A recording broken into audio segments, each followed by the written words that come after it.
Hello बच्चों, हम कर रहे हैं एक्सरसाइज 3.3 क्वेश्चन नंबर 2 और 3। इससे पिछले वाले वीडियो में हमने क्वेश्चन नंबर 1 के 6 पार्ट्स किए थे। अगर आपको वीडियो नहीं मिल रहा है तो प्लेलिस्ट में इजीली मिल जाएगा। तो स्टार्ट करते हैं। सब्स्टिट्यूशन मेथड हम पहले ही सिखा चुके हैं और अब आगे के क्वेश्चन हम देख रहे हैं। क्वेश्चन में कहा है कि सॉल्व कीजिए 2x + 3y = 11 और 2x - 5y = -24 को, और उसके बाद m की वैल्यू निकालिए इस इक्वेशन की मदद से। ठीक है, तो फर्स्ट ऑफ ऑल आप पहली इक्वेशन से x की वैल्यू निकाल लीजिए। कैसे? 2x को लेफ्ट में छोड़कर 3y को ले जाइए राइट में, तो 2x = हो जाएगा 11 - 3y, और यहां से x की वैल्यू हो जाएगी 11 - 3y / 2। तो पहली इक्वेशन से x की वैल्यू निकाल ली और इसे पुट करेंगे इक्वेशन नंबर 2 में।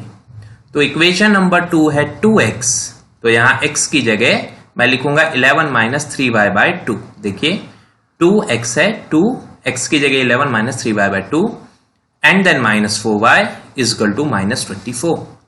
यहां 2 से कटेगा 2 और जो बाकी बचा 11 - 3y - 4y वो हो गया -25 के इक्वल।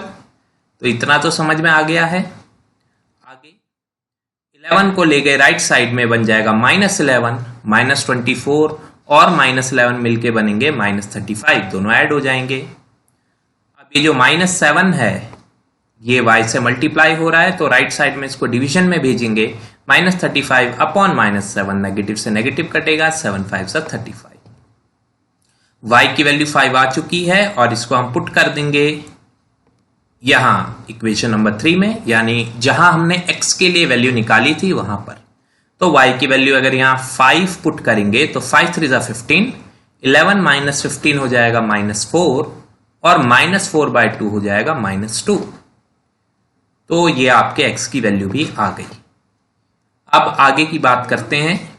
हमें एक इक्वेशन दी गई थी y = mx + c, y = mx + 3। तो इसमें हम x और y की वैल्यू पुट करके m निकालेंगे। ठीक है, तो ये रही y = mx + 3 इक्वेशन। y की वैल्यू 5 लिख दी है, x की जगह -2 लिख दिया है, -2 × m = -2m + 3।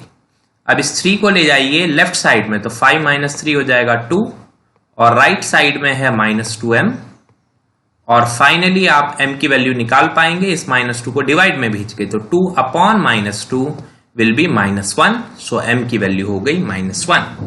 और अब क्वेश्चन नंबर 3 की तरफ चलते हैं।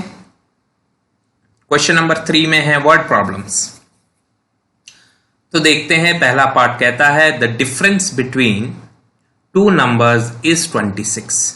दो नंबर्स के बीच का डिफरेंस 26 है, and one number is 3 times the other, find them. तो क्वेश्चन में अननोन क्या है? क्वेश्चन में अननोन है 2 नंबर्स। ठीक है जी, तो उन्हीं को आपको x और y लेना है। तो हमने कहा पहला नंबर ले लेते हैं x और दूसरा नंबर ले लेते हैं y। ठीक है, y, और हम ये मान के चल रहे हैं कि y बड़ा है x से। नहीं मानना तो x और y से बड़ा मान लीजिए, जैसा भी आपको अच्छा लगे। हमने y को x से बड़ा मान लिया है, और क्वेश्चन में कहा है कि y is 3 times x. So if y is 3 times x, then we can write y is equal to 3 times x. y 3 गुना है x का, तो ये पहली इक्वेशन आ जाएगी। दूसरी बात, इनका डिफरेंस 26 है। डिफरेंस मतलब बड़ा नंबर माइनस छोटा नंबर 26 है। तो इस प्रकार आपको 2 इक्वेशंस मिल गई हैं। ठीक है, अब जो पहली इक्वेशन है इसमें y की वैल्यू आपको पहले ही पता है 3x है। इस y की वैल्यू 3x को आप पुट कर दीजिए सेकंड इक्वेशन में। तो यहां पर y की जगह 3x पुट करेंगे तो आ जाएगा 3x - x 26, 3x - x हो जाएगा 2x, और 2x 26 के इक्वल आ जाएगा। और अब इस 2 का हम क्या करेंगे, 2 को हम भेजेंगे डिवीजन में, तो x की वैल्यू आ जाएगी 13। हो गया, x 13 आ गया। अब बेटे ये x 13 को यहीं पे पुट कर दीजिए ना फर्स्ट इक्वेशन में, तो 3 × 13 आ जाएगा 39। तो y की वैल्यू आ गई 39, तो x भी पता चल गया, y भी पता चल गया। सेकंड पार्ट देखते हैं। सेकेंड पार्ट में कहा है the larger of to supplementary angles. Supplementary angles ऐसे एंगल होते हैं जिनका सम 180 डिग्री होता है, ठीक है। तो अगर एक एंगल x है और दूसरा एंगल y है तो दोनों का सम कितना है, 180 डिग्री है। तो बात यह है कि क्वेश्चन में कहा है कि दोनों सप्लीमेंट्री एंगल्स हैं। फिर कहते हैं larger of the two supplementary angle, दोनों में से जो बड़ा नंबर है, बड़ा एंगल है, वो छोटे वाले से 18 डिग्री ज्यादा है। बड़ा वाला एंगल छोटे वाले एंगल से 18 डिग्री ज्यादा है, ठीक है। तो आप देखिए जरा सेकंड पार्ट पे आते हैं। पहले तो हमने लिख दिया x प्लस वाई 180 डिग्री है और अगली इक्वेशन क्या लिखी कि x माइनस वाई 18 डिग्री है। क्यों? बड़ा वाला एंगल छोटे वाले से 18 डिग्री ज्यादा है। तो इसी तरीके से लिखेंगे कि बड़ा वाला एंगल, अभी बड़ा x को मान लेते हैं, छोटे वाले एंगल से 18 ज्यादा है, तो 18 यहां ऐड करना पड़ेगा। अब आप सोचिए, मैं आपको एक सिंपल सी बात बोलता हूं, 38 20 से 18 ज्यादा है कि नहीं? 38 इज इक्वल टू कैसे लिखेंगे, 20 प्लस 18 लिखेंगे कि नहीं? हाँ जी, तो 38 को लिखेंगे 20 प्लस 18। कई बच्चे कहते हैं सर 18 इस साइड ऐड कर दो, ऐसा नहीं होता। जो बड़ा है उधर ही ऐड नहीं करना है, दूसरी साइड ऐड करना है। तो 38 20 से 18 बड़ा है तो 18 छोटी वाली साइड ऐड करना पड़ता है। इसी तरीके से x y से 18 बड़ा है तो 18 यहां ऐड करना पड़ेगा। अब y को आप लेफ्ट में ले जाइए तो x माइनस वाई हो जाएगा 18। पहली इक्वेशन से आप x की वैल्यू निकाल लीजिए, x is equal to 180 minus Y.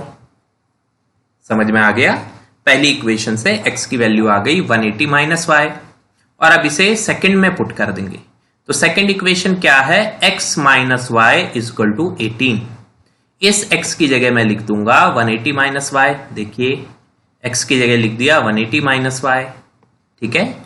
फिर उसके बाद क्या था, x माइनस वाई, अब माइनस वाई लिखना है तो माइनस वाई लिखा हुआ है और इक्वल में 18 डिग्री है, इक्वल में 18 लिख दीजिए, ठीक है। अब 180 माइनस 2y, 180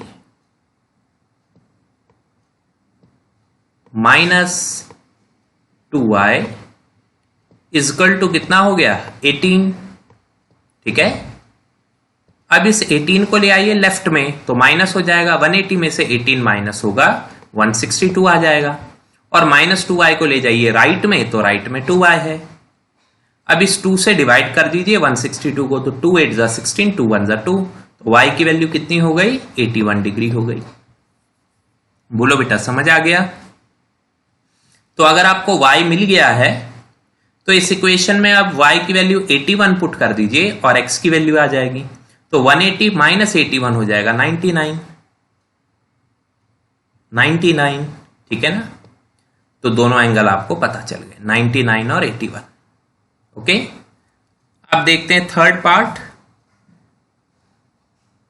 क्रिकेट वाला क्वेश्चन कहां गया, ये रहा। The coach of a cricket team by 7 bat and 6 balls for 3800। ऐसा ये क्वेश्चन हमारे ग्राफिकल वाले में भी था, है ना। तो 7 bat and 6 balls for rupees 3800। और फिर कहते हैं later she buys 3 bats and 5 balls for 1750 find the cost of bat and ball. तो बैट की कॉस्ट नहीं पता है हमको, बैट की कॉस्ट को x मान लेते हैं और बॉल की कॉस्ट भी नहीं पता, बॉल की कॉस्ट को y मान लेते हैं। तो 7 बैट्स की कॉस्ट कितनी होगी 7x और 6 बॉल्स की कॉस्ट कितनी होगी 6y। तो हम लिख सकते हैं 7x plus 6y is equal to 3800। I hope it is clear, समझे कि नहीं। इसी प्रकार 3x प्लस 5y इज 1750, दूसरी इक्वेशन आ जाएगी, ये रहा, ठीक है बेटे। इक्वेशन बनाना बता दिया। अब फर्स्ट इक्वेशन से चाहे x की वैल्यू चाहे y की वैल्यू किसी भी एक की वैल्यू निकाल लीजिए। यहां पे मैंने y की वैल्यू निकाल ली है तो 6y को मैंने लेफ्ट में रहने दिया और राइट साइड में था 3800 ऑलरेडी, और 7x को राइट साइड में भेज दीजिए तो जब 7x राइट साइड में जाएगा तो -7x हो जाएगा, ठीक है। और फाइनली 6 को अपॉन में भेज दीजिए तो आपको ये मिल जाएगा y की वैल्यू 3800 माइनस 7x/6। अब ये एक इक्वेशन से जब आपने y की वैल्यू निकाल ली है, इसे आप इक्वेशन नंबर 2 में पुट कर सकते हैं। तो इक्वेशन 2 है 3x प्लस 5y। अब y की वैल्यू पुट करेंगे हम, ठीक है ना। तो 3x प्लस 5 और y की वैल्यू देखिए पुट कर दी यहां पर, इज इक्वल टू 1750। तो बेटे कैलकुलेशन ये है कि 3x as it is 5 into 3800 is 19,000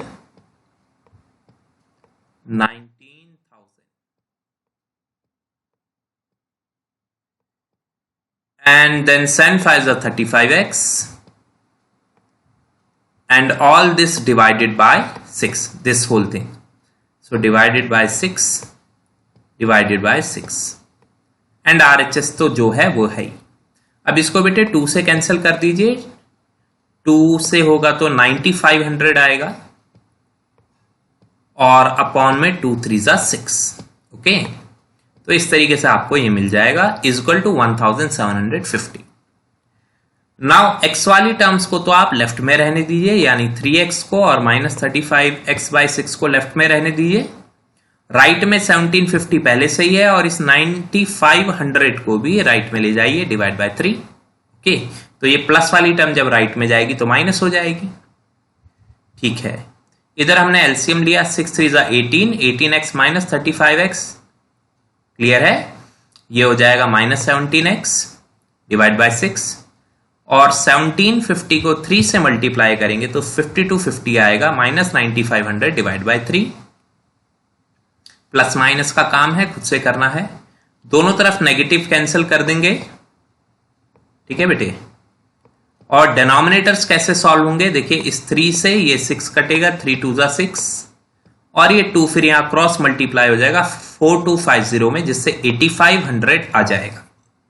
तो 17x हो गया 8500, समझ में आया ना। 3 2 जा 6 से कटा, फिर ये 2 इधर लाए 4250 के पास और इसने इसको काट कर 8500, ये 2 इससे मल्टीप्लाई होकर 8500 आ गया। अब 17 को लाएंगे अपॉन में, 8500 बाय 17 हो जाएगा 500, x की वैल्यू 500। इतना करने के बाद जो हमने y के लिए निकाली थी वैल्यू, उसमें x की जगह 500 पुट कर देंगे। ये y की वैल्यू हमने निकाली थी, यहां x की जगह 500 पुट कर देंगे। 7 इंटू 500 3500 होगा, 3800 माइनस 3500 300 हो जाएगा, डिवाइड बाय 6 जो कि 50 आंसर आएगा। तो बैट की कॉस्ट है 500 रुपए और बॉल की कॉस्ट है 50 रुपए, ठीक है। अब हम करते हैं अगला 4th पार्ट।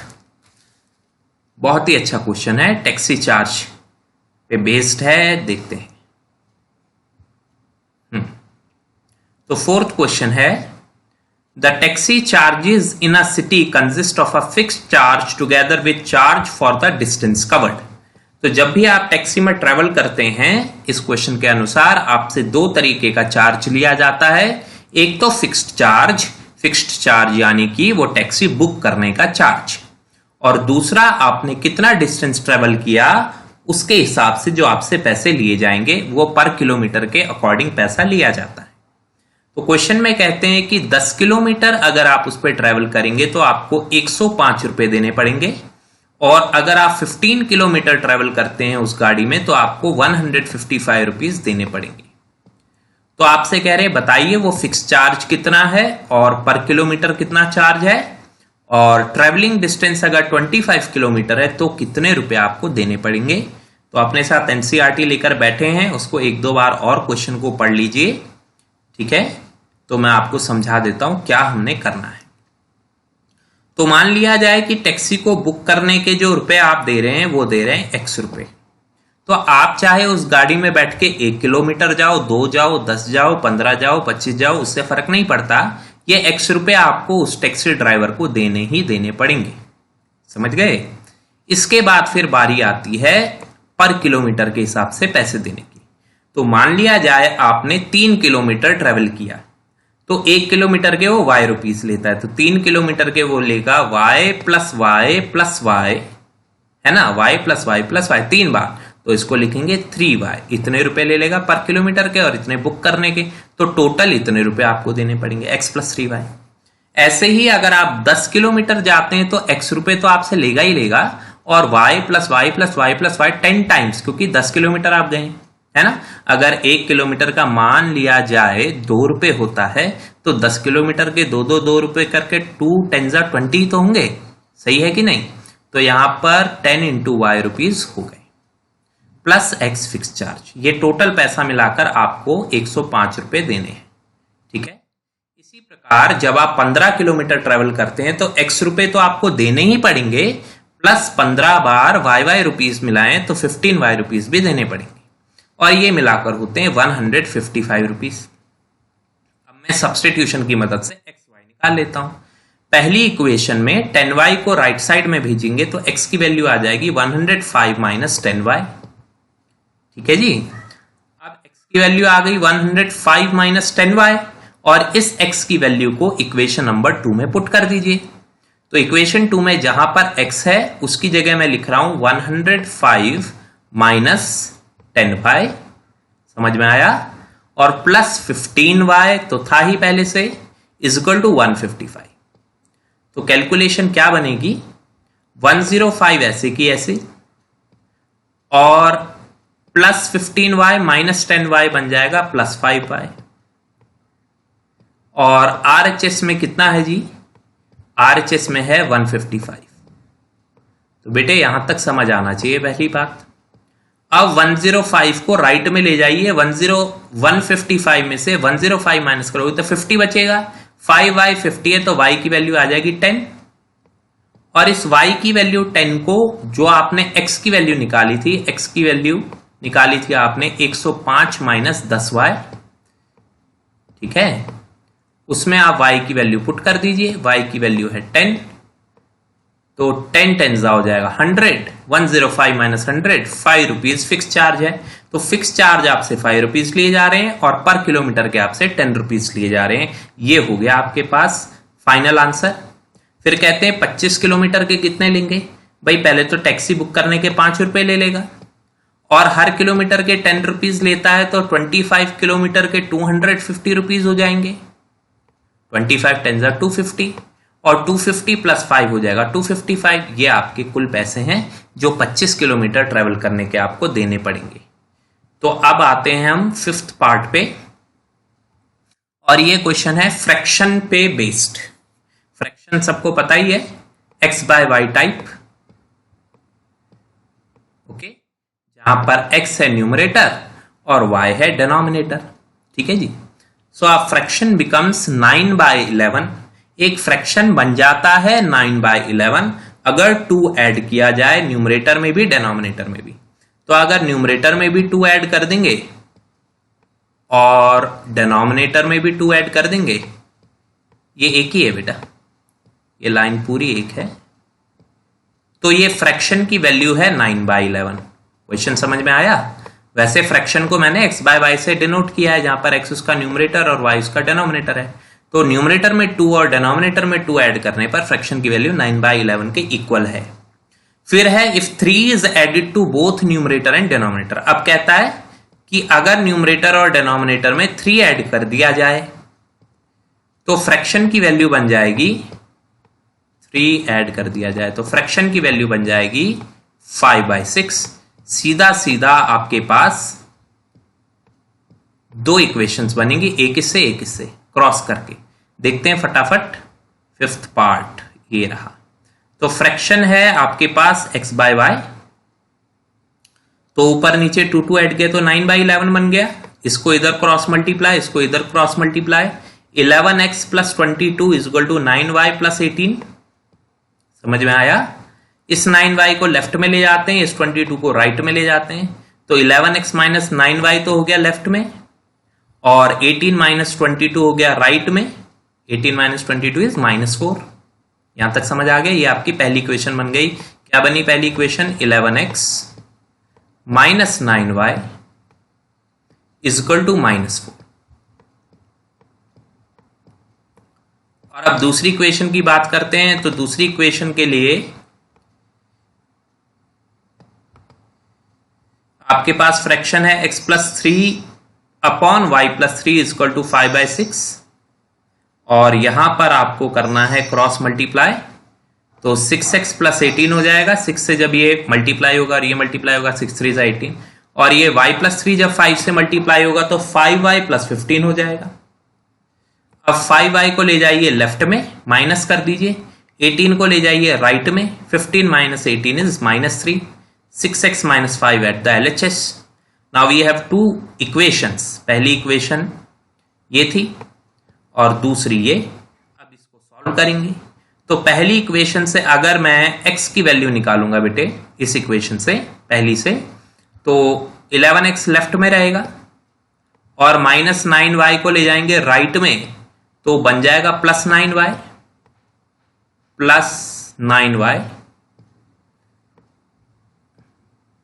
-4 और फिर 11 को अपॉन में ले जाएंगे तो x आ जाएगा 9y - 4/11। समझ आ गया? अब इस जो इक्वेशन को आपने निकाला है इसे इक्वेशन नंबर 2 में पुट कर देंगे एज यूजुअल, जो हम कर ही रहे हैं। तो ये 6 ऐसे का ऐसा और x की वैल्यू ये पुट कर दी हमने यहां पर पूरी। फिर -5y equal to -3। Now finally 6 into -4 is -24. 6 into 9 is 54. Why? Right, upon में 11 था, एलसीएम लिया तो इधर गया मल्टीप्लाई होने। 11 5 55 और फिर पूरा अपॉन में 11 आया तो डिनोमिनेटर का 11 उधर क्रॉस मल्टीप्लाई में भेज दिया। 11 into 3 33, सो -33। समझ आया? पहले एलसीएम ले लिया और फिर जो अपॉन का 11 है उसको राइट साइड में भेज दिया। Now 54y - 55y is equal to -y at the LHS और इस -24 को आप RHS में भेजिए तो +24 हो जाएगा। -33 + 24 हो जाएगा -9। दोनों तरफ नेगेटिव से नेगेटिव कटा, y की वैल्यू आ गई 9। y की वैल्यू 9 आने के बाद जो हमने ये x की वैल्यू निकाली थी, इसमें y की वैल्यू यहां 9 पुट कीजिए तो क्या आएगा? 9 9 81, 81 - 4 is 77, right. 81 - 4 is 77 and 77/11 is 7. So x is 7, y is 9 and the fraction becomes 7/9. Very good question. बहुत कुछ अच्छा इसमें सीखने को है। तो अगला क्वेश्चन देखते हैं हम, जेकब वाला क्वेश्चन। ऐसा ही क्वेश्चन हमने एज वाला पहले भी देखा हुआ है, तो फिर से हम ये एज वाला क्वेश्चन देख रहे हैं। बस नाम बदल गए हैं और कंडीशंस बदल गई। जेकब कहते हैं 5 years hence, 5 साल के बाद, age of Jacob will be 3 times of his son. तो जेकब की एज अपने बेटे की एज के 3 times हो जाएगी। एनसीईआरटी भी लेके बैठे हैं ना साथ में, देख देख के ही पढ़ना है। 5 साल बाद जेकब की एज 3 गुना हो जाएगी अपने बेटे की एज के। एंड 5 years अगो, और 5 साल पहले जेकब की एज 7 times थी अपने बेटे की एज के। तो बताइए आज उनकी एज कितनी होगी? ठीक है, तो ये रहा, 2 वेरिएबल्स हैं। जेकब की एज भी नहीं पता है और उसके बेटे की एज भी नहीं पता है, तो जेकब की एज x हो गई और उसके बेटे की एज y हो गई। अब देखिए बेटे, ये तो आज की एज है।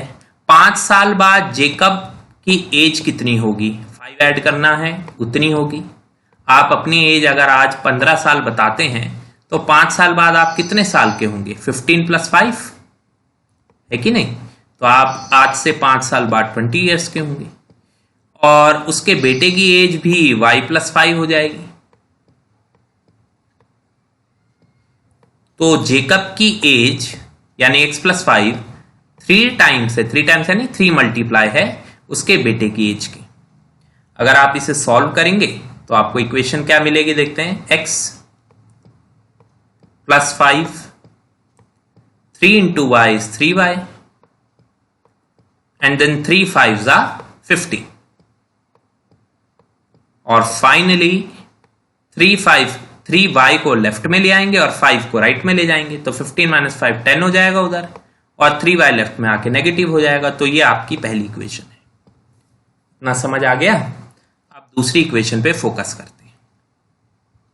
दूसरी इक्वेशन के लिए आज से 5 साल पहले क्या उम्र थी? x-5 जेकब की, और बेटे की एज y-5। तो जेकब की एज 7 टाइम्स थी अपने बेटे की एज के, तो 7 टाइम्स थी y-5 की। 5 साल पहले यानी माइनस, 5 साल बाद आगे यानी प्लस। ठीक है जी, तो अभी माइनस हो गया। इक्वेशन क्या बनेगी? लेफ्ट में बचा x-5 और राइट में 7y-35, 7y-35। तो एंड में आप 7y को लेफ्ट में ले जाएंगे तो x-7y हो जाएगा, और -5 को राइट में लाएंगे तो +5 हो जाएगा। तो -35 और +5 हो जाएगा कितना? -30। तो यहां पे -30। ठीक है जी, तो इक्वेशन बन गई। अब बात करते हैं सॉल्व करने की। सॉल्व कैसे होगा? तो पहली इक्वेशन जो थी आपकी x-3y = 10, इसमें x इक्वल है 10 और ये -3y को राइट में भेजिए, तो -3y जब राइट में जाएगा तो बन जाएगा +3y। ठीक है, और आ जाएगा आपके पास x = 10 + 3y, तो ये हो जाएगा। अब आपको x की वैल्यू एक बार मिल जाए तो आप इसे पुट कर दीजिए सेकंड इक्वेशन में। ये है सेकंड इक्वेशन। ठीक है, इसमें पुट कर दीजिए। तो x की जगह क्या लिखने को बोला मैंने? 3y + 10। तो जहां x है उसकी जगह लिख दिया 3y + 10, और -7y ऐसे का ऐसा इक्वल टू -30 ऐसे का ऐसा। फाइनली 3y + 10 -7y = -30 को हमने सिंप्लीफाई किया है। कैसे? 3y - 7y, 3 - 7 कितना होता है? 3 - 7 -4, तो -4y बच गया। और इस 10 को ले गए RHS में, जहां पहले से -30 था। जब 10 RHS में गया तो बन गया -10, -30 - 10 हो गया -40, तो उधर है -40। अब दोनों तरफ नेगेटिव कैंसिल कीजिए और इस 4 से कर दीजिए डिवाइड, तो y की वैल्यू आ जाएगी 10। y की वैल्यू 10 आ गई तो इधर से x की वैल्यू आएगी 3 × 10 = 30 + 10 40। तो जेकब की और उसके बेटे की दोनों की एज आपको पता चल गई है। ठीक है, इसी के साथ ये एक्सरसाइज होती है फिनिश। नेक्स्ट एक्सरसाइज में हम सीखेंगे एलिमिनेशन मेथड। Bye bye.